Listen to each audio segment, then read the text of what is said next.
What's happening, Dodgers fans? Welcome back.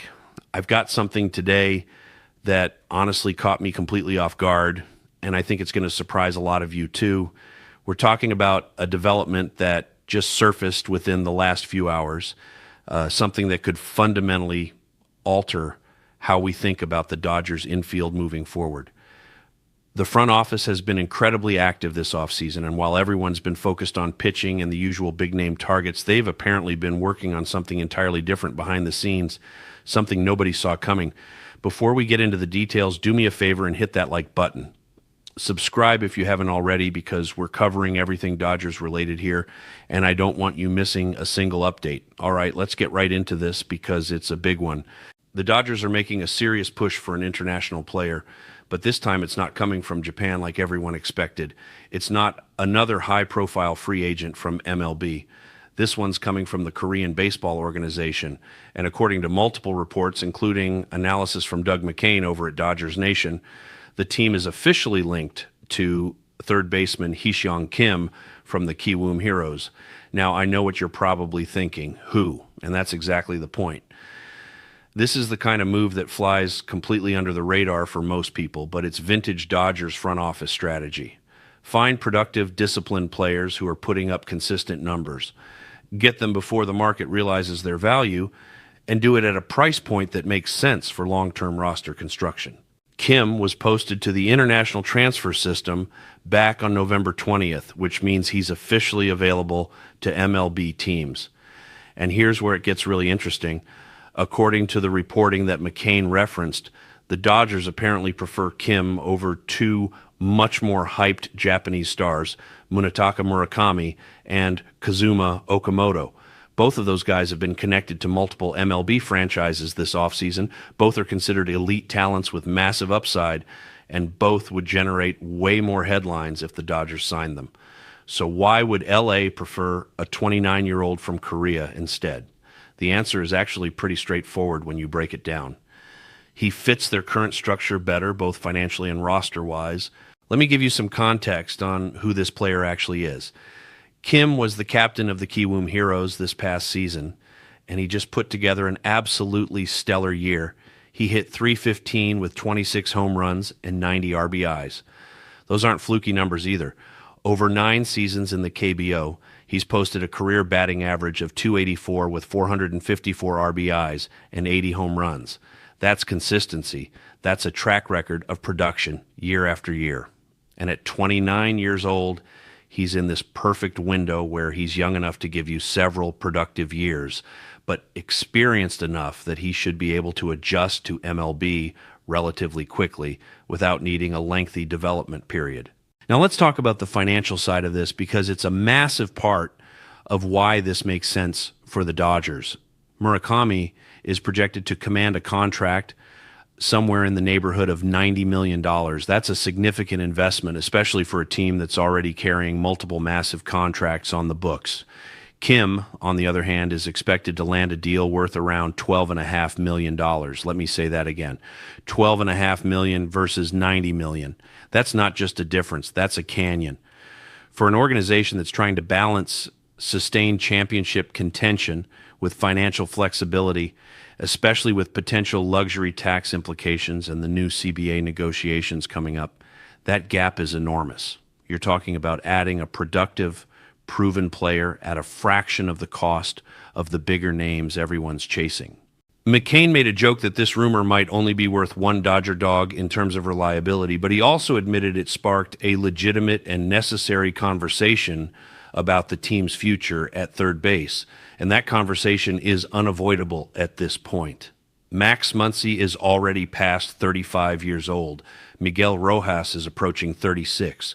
Both of them are still valuable contributors. Both bring leadership and experience to the clubhouse, but the reality of professional sports is that father time is undefeated. The Dodgers know they need to start planning for the future at that position, and they need to do it in a way that doesn't sacrifice their ability to compete right now while also setting themselves up for sustained success down the road. This is where Kim becomes such an intriguing option. His playing profile checks a lot of boxes that the Dodgers value. He's left-handed but hits right-handed, which gives him a unique type of versatility that coaching staffs love. He can play multiple infield positions, which is critical for a team that prioritizes defensive flexibility and roster depth. And his offensive production over the last couple of years suggests he's not just a stopgap solution. He's someone who could legitimately step in and be a productive everyday player in the big leagues relatively quickly. The Dodgers have an incredibly strong track record when it comes to developing international talent and helping players make the transition to MLB. If they believe Kim can make that jump, that carries a lot of weight. Here's the thing that adds urgency to all of this. The signing window for Kim runs until December 21st. That's coming up fast. According to the Associated Press and multiple other outlets, if no team signs him by that deadline, he goes back to Korea for another year.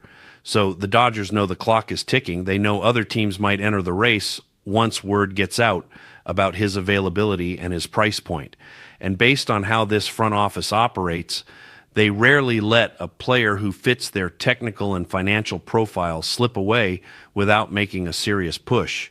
This isn't just a name on a long list of possibilities. This feels like a genuine target, someone they've identified as a potential solution to a real roster need. So the big question becomes, is Hee-Seong Kim actually the answer at third base moving forward? Can he be a long-term replacement for Max Muncy? And how does he compare to the bigger names like Murakami and Okamoto, who have dominated the headlines? Here's my take. The numbers suggest he has the tools to succeed. A .315 batting average with 26 homers and 90 RBIs in the KBO is legitimate production. The consistency over 9 seasons shows this isn't a one-year fluke. The fact that he was team captain suggests he has leadership qualities and the kind of makeup that translates well to a veteran clubhouse. And the price point makes it a relatively low-risk, high-reward type of move. If it works out, you found a cost-controlled everyday player who can anchor third base for the next several years. If it doesn't, you haven't mortgaged the future or tied up massive amounts of payroll in a player who isn't producing. The comparison to Murakami is interesting because on paper, Murakami has more raw talent and more upside. He's younger, he's got more power, and he's been the face of a franchise in Japan for years. But he's also going to cost 7 or 8 times as much as Kim, and there's no guarantee that his production translates seamlessly to MLB. We've seen Japanese stars come over and struggle with the adjustment. We've seen guys who absolutely rake in NPB and then take a year or two to figure out big league pitching. With Kim, you're getting a guy who's a bit older, but also more affordable, which gives you flexibility to address other needs without handcuffing yourself financially. And if the Dodgers truly prefer him over Murakami, that tells you they've done their homework. This front office doesn't make decisions lightly, especially when it comes to international signings. I also think it's worth noting that the Dodgers have had mixed results with Korean position players in the past. Ha-Seong Kim came over and never really seemed to fully earn the trust of the coaching staff. He made the postseason roster. He was part of the World Series team, but he never got consistent high leverage opportunities. So there's a reasonable question about whether the organization believes they can develop Korean hitters more effectively now, or if they're willing to take another chance based on the specific profile and production of this particular player. But the fact that they're seriously pursuing him suggests they feel confident in their ability to help him make the transition. For a team that's won 2 consecutive World Series and 3 championships since 2020, the mission is crystal clear. You don't rest on your laurels. You continue evolving, you continue finding value in places other teams aren't looking, and you stay ahead of the curve. Hee-Seong Kim might be exactly that kind of player, an underrated piece with the potential to contribute at a high level while fitting into the broader financial structure the team is trying to maintain. The Dodgers aren't just trying to win next year, they're trying to sustain this window for as long as possible. And that requires smart, calculated moves that balance present competitiveness with future flexibility. So here's what I want to know from you. What do you think about this possibility? Would Hee-Seong Kim be a strong long-term replacement for Max Muncy? Do you trust him to step in as early as 2026 and be productive? And how do you compare his value to someone like Murakami or Okamoto, who have way more name recognition but come with significantly higher price tags? I genuinely want to hear your thoughts on this because it's a fascinating debate. Drop your comments below. I read every single one of them, and I try to respond to as many as I can. If you enjoyed this breakdown, make sure you hit that like button and subscribe so you never miss an update. We're going to be all over this story as it develops, especially with that December 21st deadline coming up fast. Thanks for watching, and as always, go Dodgers.